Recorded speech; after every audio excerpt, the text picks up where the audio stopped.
really intrigues me is this idea, and I heard it many, many years ago. I'm not even sure of the original source where I heard it, but it goes like this. When you change the way you look at things, the things you look at change.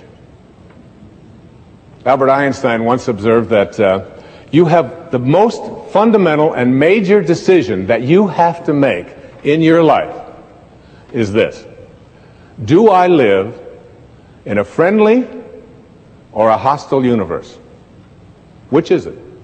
Is it a universe that is filled with hostility and anger and people wanting to hate each other and people wanting to kill each other? Is that what you see? Because when you see the world that way, that's exactly what you will create for yourself in your life. This is from great scientific minds.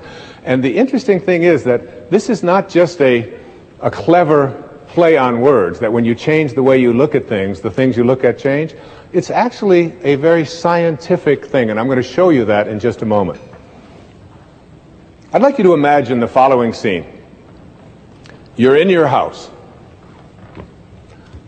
You've got your car keys in your hand. The lights go out. Power failure. You can't see a thing. You stumble around in your living room and you drop your keys. And you look around for a moment and you realize that you're never going to find them in the dark. But you look outside and you notice that the street lights are on. So in your mind, a light bulb goes off. I'm not going to sit around here in the dark and grope around looking for my keys when there's a light on outside. I'm going to go out here under the street light and I'm going to look for my keys. Why are you laughing? This makes a lot of sense. So you're out here and you're groping around and you're looking for your keys and you're looking and your neighbor comes along and says, "What happened, Wayne?" "Well, I dropped my keys." "Oh, I'll help you look for them."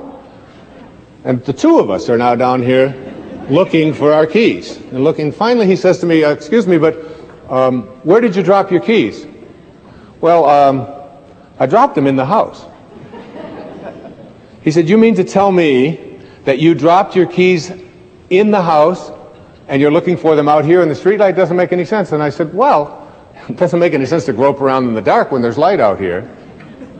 Now you laugh and you think how silly that is, but isn't that exactly what we do when we have a problem, a difficulty, a struggle that is located inside and we're looking for the solution outside? Someplace outside of ourselves. It would be like going to the doctor and telling him all of your symptoms, and the doctor says, "Oh boy, you've got a lot of symptoms." And he starts writing out prescriptions. You need a prescription for this symptom, you need a prescription for that symptom, and finally he gets this 4 or 5, and you go to walk out, and you say, "Well, I'd like my prescriptions." He said, No, I'll give this one to your mother-in-law, and I'll give this one to your neighbor, and I'll give this one to your daughter, and I'll give this one to your father. I mean, you're the one with the struggles and with the difficulties, and expecting somebody else to change or something outside of you to get better in order for you to make your life work at this level that I'm calling intention is something you have to really take a hard look at. It's in here.